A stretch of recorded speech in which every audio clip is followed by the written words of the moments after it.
Hello friends, നമ്മൾ കുറേ ദിവസമായി കണ്ടിട്ട് നമുക്ക് ഇന്നൊരു സ്പെഷ്യലായ ഒരു റൈസ് കാണാം. ഇതാണ് പുളി റൈസ് എന്ന് പറയും, ടാമറിൻ റൈസ്. പെട്ടെന്ന് ഉണ്ടാക്കാൻ പറ്റിയതാണ്. അതിന് വേണ്ട മസാല നമുക്ക് എന്താണെന്ന് നോക്കാം. മുളക് പൊടി, മല്ലിപ്പൊടി, കുറച്ച് കുരുമുളക്, പിന്നെ കായംപൊടി, മഞ്ഞൾ, കുറച്ച് എള്ള് കേട്ടോ. ഇതൊക്കെ കൂടി നമുക്ക് പൊടിച്ച് വെക്കാം. പിന്നെ വേണ്ടത് ഒരു ലെമൺ സൈസ് പുളിയാണ്. അത് ഞാൻ വെള്ളത്തിൽ നമുക്കത് പിഴിഞ്ഞൊഴിക്കാനുള്ളതാണ്. ഞാനിപ്പോൾ ഒരു കടായി വെച്ചിട്ടുണ്ട്. ഇതിന് ആവശ്യമുള്ളത് നല്ലെണ്ണയാണ്. നല്ലെണ്ണ 1.5 സ്പൂൺ ഒഴിച്ചിട്ടുണ്ട്. ഇതിലോട്ട് നമുക്ക് കടുക്, ഉഴുന്ന്, കടലപ്പരിപ്പ്.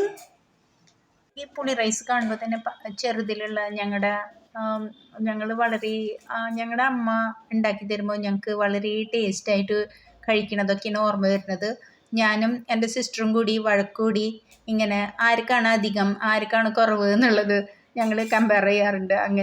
അതൊക്കെ ഓർമ്മ വരുന്നത്. നമ്മൾ ഇതിലോട്ട് പിന്നെ വറ്റൽമുളക്, കറിവേപ്പില ഒക്കെ ചേർത്ത് കൊടുക്കുന്നുണ്ട്. നന്നായി ഇളക്കിയെടുക്കാം.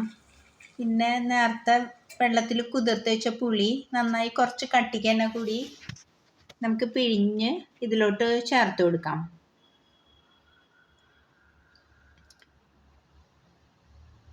ഇതിലോട്ട് ഇനി കുറച്ച് നമ്മൾ പൊടിച്ച് വെച്ചിരുന്ന മസാലകളൊക്കെ ചേർത്ത് ഇളക്കി കൊടുക്കാം.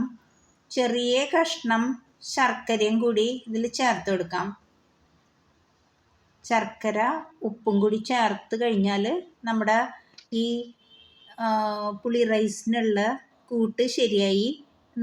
ഞാൻ 3/4 ഗ്ലാസ് അരിയാണ് എടുത്തിരിക്കുന്നത്, ബാസ്മതി. അത് വേവിച്ച് വെച്ച അരിയാണ് കേട്ടോ. 3/4 വേവിലെടുത്ത അരിയാണ്. അതും കൂടി ഇതിൽ നന്നായി മിക്സാക്കി കുറച്ച് ചെറിയ തീയിലൊന്ന് ഇട്ട് ഒക്കെ യോജിക്കണ വരെ ഒന്ന് ഇതാക്കിയെടുക്കാം. ഇതിന് സ്പെഷ്യലായിട്ടുള്ള സൈഡ് ഡിഷ് എന്ന് പറഞ്ഞാൽ വെള്ളക്കടലയാണ് ഇതിന് നന്നായിട്ട് ഒരു യോജിച്ച സൈഡ് ഡിഷ് എന്ന് പറയാം.